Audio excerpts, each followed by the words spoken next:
Hello, everyone, and welcome back to another Half Pint session. As you can see, I'm not drinking beer today, just for the simple reason that it is early in the morning, and I have a toddler who likes to wake up at the crack of dawn each morning demanding cereal. So I went and got a nice big coffee because today I'm interviewing two people from the Inklings Project, Liz and Tim. Welcome to the show. Thanks for having us, David. Pleasure to be here. Great to be on. It's really fun to talk about both Pints and Jack. Exactly, even if at the moment it's pints of coffee. Yes. Would you mind just both introducing yourself? Liz, would you mind starting? Sure. My name is Elizabeth Yeh. I guess you could call me the director of the Inklings Project. Do a lot of our operations, on the ground work. It's been a lot of fun. So, the Inklings Project, um, our main goal is to help support and encourage faculty at universities to teach Inklings related courses on their own campuses. Yeah, so I'll hand it off to Tim. Tim, you Sure. started it all. So I'm a infectious disease doctor, and I love the writings of C.S. Lewis. And 15 years ago, over the summer, I read That Hideous Strength, which is part of Lewis's space trilogy, and not that well known. And there are wild ideas that are exploding through that book about good and evil, about how evil acts out in the world, in academia, in science, in communities, in families, in relationships, in among spouses, among what does the family life mean? But it's all intertwined in this very dramatic, adventuresome tale. And I thought to myself, wouldn't it be great if Brown University students could read this book and the books of Lewis, particularly the fiction? For me, The Great Divorce had really changed my view of my faith, and I couldn't figure out what is this? How can you have infinite mercy and justice coexisting? I just didn't get it. And I read The Great Divorce, and it was a real aha for me. I was just excited. So I said, I wonder if it's possible. So a little bit of a dare. We put together a course on the fiction of Lewis, and it's a book a week, and it's all student centered, and they all discuss it. But it's, you know, a bunch of Narnia thrown in, and the Screw Tape Letters, The Great Divorce, and A Grief Observed. We watched Shadowlands, and a bunch of the Space Trilogy, and the students loved it. And it went so well that thinking was, gosh, how can we encourage more people to read Lewis, particularly not not so much as apologetics, which is great, and a lot of people like to teach that, which is good for them. But how do we have students see the world through his eyes in a different way, which is quite antithetical to our current the reigning philosophy in our university campuses. Mm-hmm. And then how did that transfer into then something larger? You know, from the idea of Yeah, let's get this particular group of kids to read more Lewis to now let's make right. a thing. Let's build a website. So the course went great, and we ended up with three different sections. So two other professors taught it as well. That was great. But we thought, why can't we have more people have this much fun? And why can't we find other professors that might want to do this? But we realized that if you're going to try and teach Lewis, and same with the Tolkien and Charles Williams and Chesterton and Dorothy Sayers, the other Inklings on a college university campus, you're going to be kind of alone. You're just not going to have a community. Who's going to give you advice or help you out? Who's going to have fun chatting about it? We thought, well, that's a pretty sad situation. So Liz and I were like, well, let's see if we can encourage others. But we didn't. We needed someone who would help us and guide us. And we ran into Lenny DiLorenzo. So So, Liz, you take it from there. yeah, I love to tell the story of. So, I took the course at Brown of Tim's, along with a bunch of other students. So, it's a seminar. They had three sections when I was there.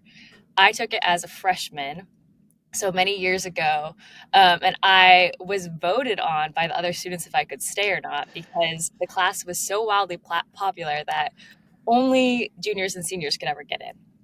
So I was there, And my sister was in the course at the time, and I was dying to take a course with her.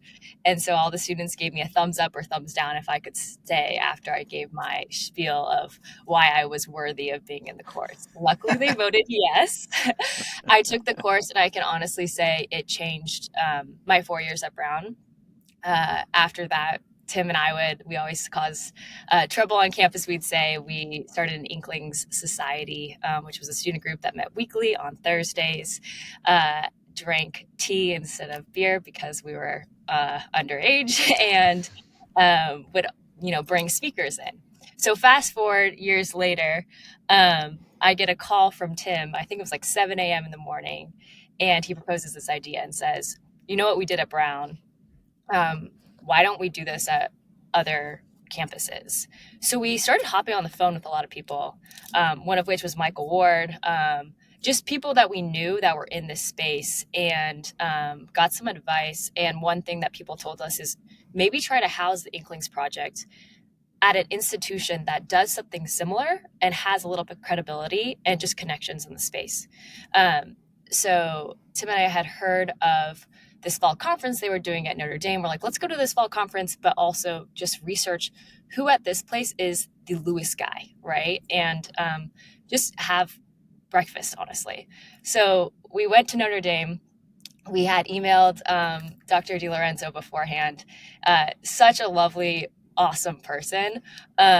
We had, watched some of his podcasts. I think even he did an episode with you. So we got a feel for, you know, that he is the Lewis guy, kind of, or one of them at Notre Dame. Went to breakfast with him, pitched the idea, told them that we want to help other campuses have a Lewis Tolkien Inkling scene, whatever that might look like, and that probably courses would be the way to go. Having faculty invested and investing in this faculty, kind of doing this model of can we spread this little by little, and then they can do the work at their campuses. And that kind of turned into this idea of a fellowship, which I'm sure we'll talk about. But Lenny immediately was like, let's do it. It was so game. There was just, I remember that breakfast just feeling so much joy and feeling like maybe, the Inklings did, of just running with an idea in fellowship. So that's kind of how it began with the McGrath Institute. So Lenny works at the McGrath Institute, was like, this is perfect. We've been wanting something where, their kind of main mission in a lot of ways is to take the Christian intellectual tradition and find out how it can look in real life for people just living their daily lives. And they have something for, parishes. They do Saturday with the Saints for the students at Notre Dame before football games. They just incorporate it really well. And they're like, but we didn't really have something for other colleges yet. So this was a perfect way to outreach in that way. The Inklings Project is not explicitly Christian for many reasons. Part of it is the same reason why, a lot of Tolkien and Lewis's fiction isn't necessarily explicitly Christian. It's that idea of, sneaking past the barriers that people put up in some ways to religion.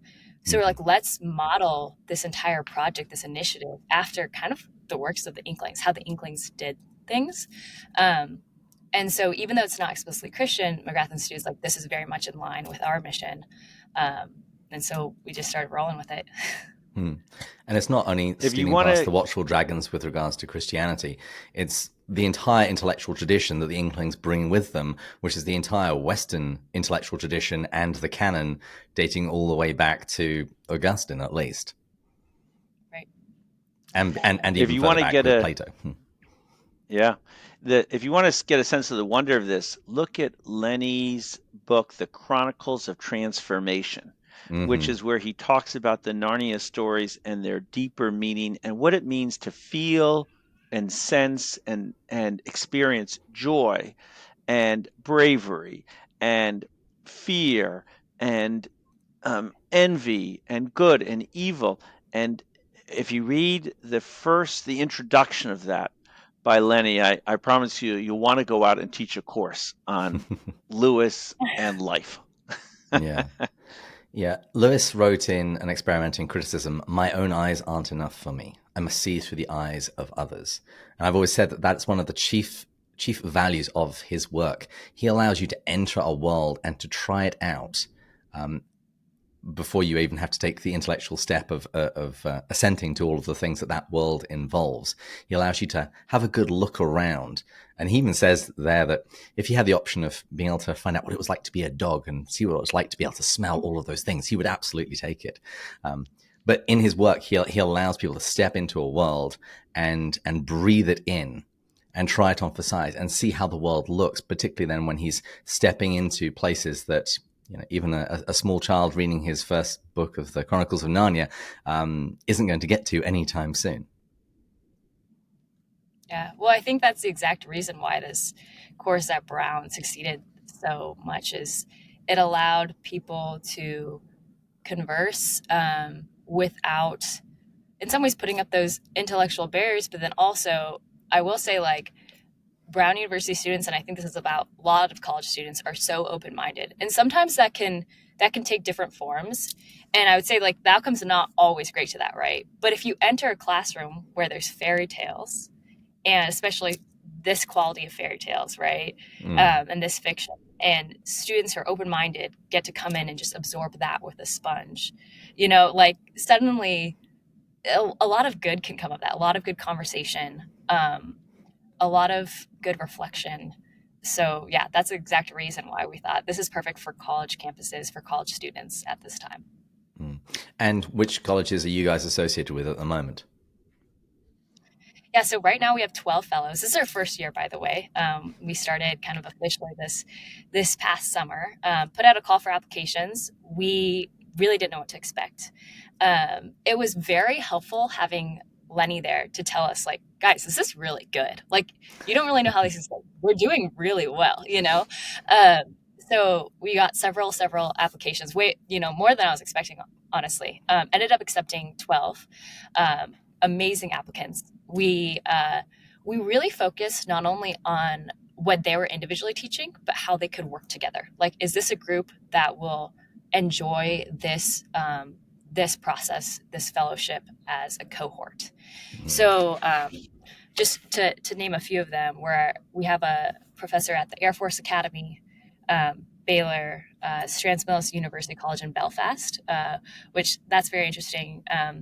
Our fellow there is trying to, in some ways, make the case that Lewis should be taught in the primary and secondary schools in his place of birth. Loyola University of Chicago, Western Carolina University, Mississippi State College, Lake Forest College, Marshall University, Missouri State University, the Ukrainian Catholic University. That course is really beautiful. Our professor there is trying to bring in Lord of the Rings specifically to help her students process the war. She said the Inklings have totally risen in popularity there because of what's going on, and just helping her students see through that lens, reading some of Lewis's war poetry possibly too. Yeah, so those are just a few of them. We have a professor at University of Notre Dame who's actually teaching a course in prisons through the Moreau College Initiative. So these professors are wildly creative, and honestly, we've had a couple check-ins with them where they get to talk about their courses. They love talking to each other too, which is so fun. And what about student groups? Are they encouraged as well outside of the actual classroom academic teaching? So that's something we're kind of working on with the fellows. The idea is, let's create a firm foundation for your course, and then you can kind of be an instigator for all this other Lewis Tolkien Inklings related activity. The Inklings group at Brown is still going strong, and so we have them kind of as an example. So we have some professors who are interested in helping students start Inklings related groups. So that's kind of in the works right now. Kind of step two almost of, okay, let's have this cohort. Great. We actually have a fellows gathering coming up in March. And one of our big topics that we're covering as a group is engagement and outreach on your campus. So what does that look like? That's going to look different for each campus, but people have expressed interest in starting student groups as well. Yeah. When our podcast, before it started, it began life as a book club and we were going through Lewis's books. We started the podcast because we're doing this way too quickly. We need to slow down chapter by chapter. But one of the things that also spun off from that was we started an Inklings group where people could do what the Inklings did in terms of if you just have any sort of text you want to come and read and share, you could have written it, you could have downloaded it off the internet. It could be one of the classics. It could be a new author. It didn't matter. If you just wanted to come and read it and share and talk about it with other people, just come and do that. And that was taking off. And then COVID happened, and then we moved away from San Diego. So that never continued. But again, it's the scope and the attitude that the Inklings bring to all of these things to open people up to truth, goodness, beauty, and the intellectual tradition of Western culture. We've been very interested that a lot of our students that are STEM students, so, they're pre-med, they're engineering, they're math, they're computer sciences, they want to engage in the writings of Lewis and particularly the fiction, and they want to talk about it, but they don't quite know how to do it in an academic setting. And so a lot of students have said, wow, this is the first course which is really so student centric. And so that the discussion is not it's not the students produce a discussion guide, but they really are responsible for noodling on the stories, the works, the ideas, and sharing themselves. And I've been fascinated how it's resonated with so many of the STEM students. The STEM students are yearning for this. Mm-hmm. As a former computer science major, I can absolutely say that's true. You're spending your days reading computer science textbooks. It's like, oh, I'll take a little bit of the humanities in there as well. What do you do in terms of resources to if people want to find out more about the Inklings Project? Where can they go to? What can they read? Yeah, www.inklingsproject.org is a good place to start. There we have more about us, and then we have a resources section that we're constantly adding to. For fellows in particular, part of the fellowship is a $1,500 grant. And then as well as a library of resources that our fellows kind of put together. So what we found almost, most helpful so far is fellows using each other's other resources. They kind of give almost like a stream of thought document on what they're thinking about, what they're researching right now, and then they accompany that with syllabus and any other assignments. And so we have like a library of resources of sorts for the fellows, and then we have another one for the general public, and those have proved really useful. We've actually had several high school teachers reach out to us and say, I found this online, this was super helpful, I'm going to use this syllabus to possibly create a course at my high school. So definitely checking those out. Is there scope to move this into high schools officially? That's one of our goals maybe in the future. Right now, we're really focusing on the college campuses, but we think that we see, especially like the fellows that we have currently, if you will, alumni fellows in the future, becoming mentors of sorts to the Inklings Project. And so we even have a few that are reaching out in their own communities to high school teachers as well. So we see that as a natural progression maybe of where this could go. And honestly, the professors' experiences and their past assignments and just their experience teaching students is gold, right? Like we want to spread their knowledge and resources as much as possible. So if we can transition this in a way to be a mentorship mentee model, that would maybe be the goal in the future. Yeah. David, what do you think? You hear about a lot of people that are totally enamored and excited and have been energized by Lewis and the Inklings. How do you think in this space? Is it bringing folks together in a conference? We've had a lot of excitement having them teach. We want to really encourage and nurture this in an academic setting where folks really do feel like, boy, I'm alone. So to hear other academics engage is so exciting. And should we have a conference over at Oxford, for example, and walk through Addison's Walk in Magdalen College. We're interested in ideas and how to really generate enthusiasm and imagination and nurture folks. Well, I am available to be flown to Oxford if you really insist. Uh, but yeah, I think those are great initiatives, and you don't even actually necessarily have to do all of the legwork yourself. You can piggyback on others because there are other conferences out there. There's this coming year. There's one in Montreat. There's going to be one in Florida, and the one that I'll be going to is in Oregon at George Fox University. And they're particularly encouraging anybody, whether you're a student, a professor, or a podcaster, or just general amateur enthusiast, to submit papers. And they are also particularly looking at where to next. What is going to be next in Lewis studies, and showing people that there's lots of work, lots of new and exciting areas to go into. So I love the idea of connecting with a conference, whether you put it on yourself or piggyback on another. I think that would be fantastic. And also, there are lots of different groups. This is part of the reason why we started the Pints of Jack website, was just to try and pull all of these things together.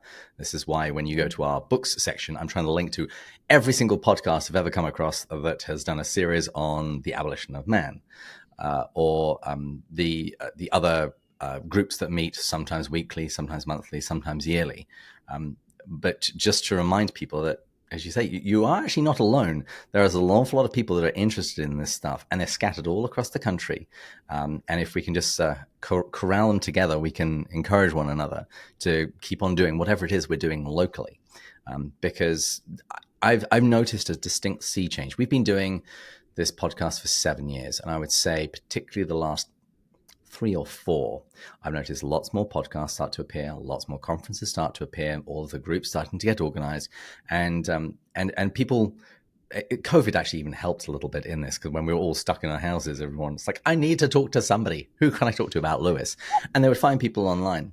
And so I think leveraging those communities and those conferences will be a very, very profitable way to go forward. Thanks. That's great. That's great advice. Well, we're nearly at time. Is there anything else you wanted to share about the project? How people can get involved? You also have a newsletter that hasn't been mentioned yet. Yep, and I want to mention to the Wade Center, which you know about probably, but maybe the listeners don't know about. It's in near Chicago at Wheaton College, and it's extraordinary. And the Downings who run it are just great enthusiasts of all the Inklings, and they're hosting our first conference, which we're really grateful for. But they're real cheerleaders, and their love of Tolkien and Lewis, Chesterton, Dorothy Sayers, Charles Williams, Owen Barfield. I mean, they're friends of theirs, and they're mixing it up with them every day, and it's exciting to see. So they've been a big help for us, which is great. Yeah, no, those guys are gold, absolutely gold. Gold, that's right. Yeah, and I just to mention that newsletter.